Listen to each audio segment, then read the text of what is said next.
Located in San Francisco's Japantown, Nihonmachi Little Friends has been providing quality, educational, and affordable services for preschool and after-school children since 1975. There was a big push at that time to reconnect to our cultural background and heritage. And for many of us at Sansei, we felt that we didn't have that because of the concentration camps during World War II and all that. So the idea for Nihonmachi Little Friends was to really try to reconnect people to their cultural background, but also to expose children to other cultures as well. Little Friends is like a family to me. The teachers are very dedicated and nurturing, and they enjoy being with the kids. I love working with children. There are the challenges, but when you see like one of the little kids smiling at you or coming to give you a big hug, it just kind of all melts away. If you want to provide a safer community that you can really safely feel comfortable to send your child, this is a school. Parents can tend to get stressed out raising children in the city, but you're not the one raising your child. This community, whole community is behind you to raise your child.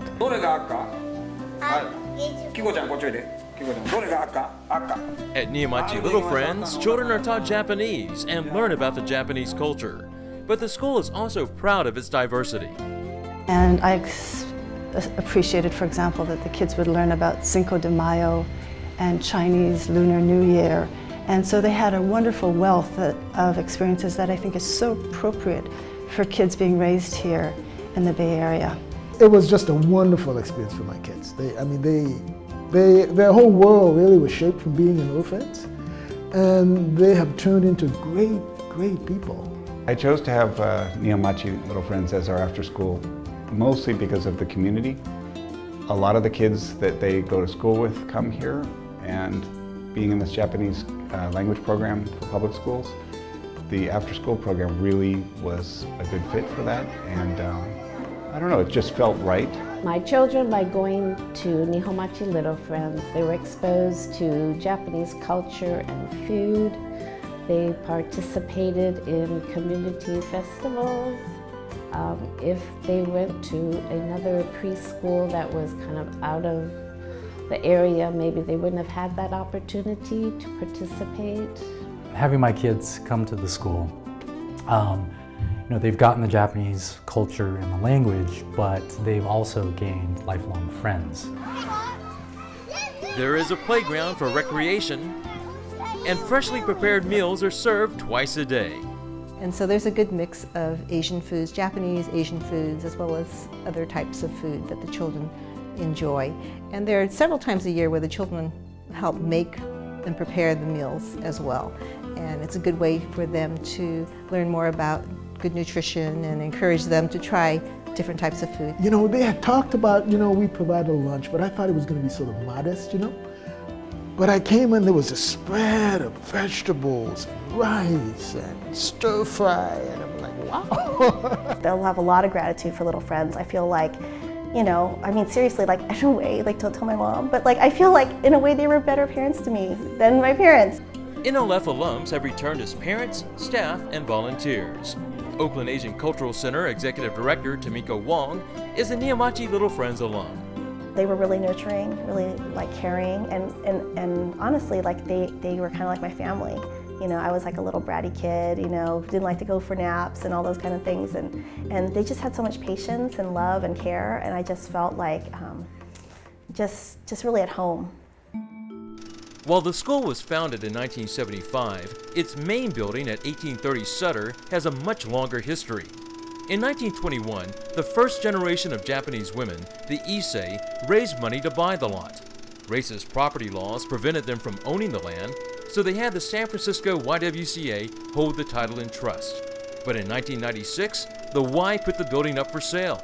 The Japanese community filed a lawsuit and prevailed after evidence of the original trust agreement was found. So while this building houses a very important child care center here, it actually symbolizes things that are far more important.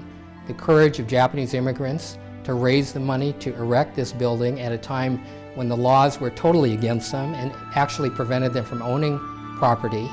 The courage of the churches to support that effort and the community support that effort, and other people that stepped up to preserve and protect this particular building, including Nihonmachi Little Friends.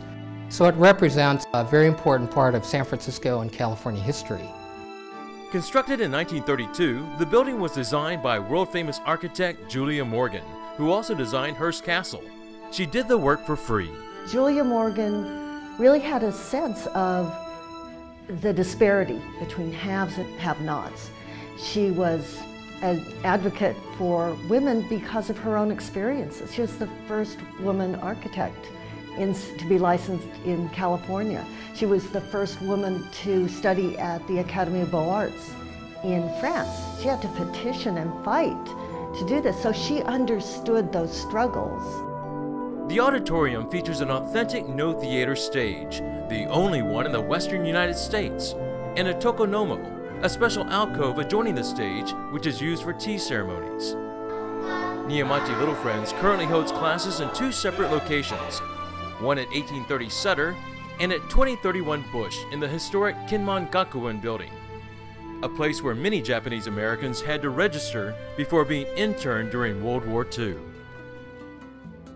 But there are plans to bring the preschools under one roof. NLF is creating a new addition on the lot next to the Julia Morgan Design building. This will allow Little Friends to increase its enrollment while preserving its historic past. The side lot that is going to be the site of the expansion was actually the first lot that the Issei women wanted to buy, and the owner refused to sell to them. And so there's kind of a sense of justice coming around, that the Issei women are finally getting their lot.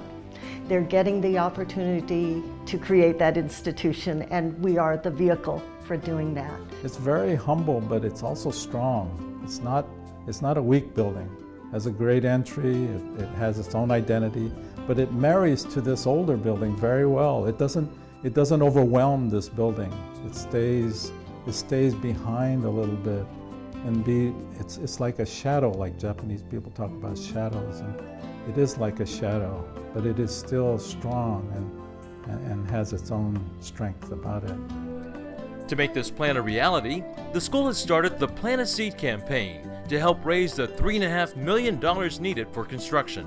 Groundbreaking is scheduled for 2015. Its completion is not just important for Little Friends, but the entire Japantown community.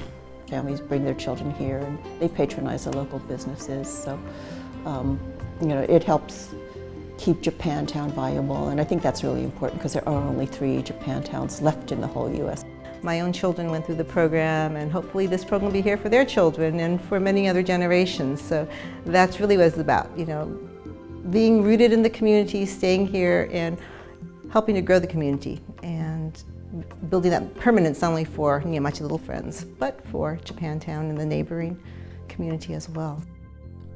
With your help, Nihonmachi Little Friends can build on the past and provide a quality learning environment in Japantown for future generations.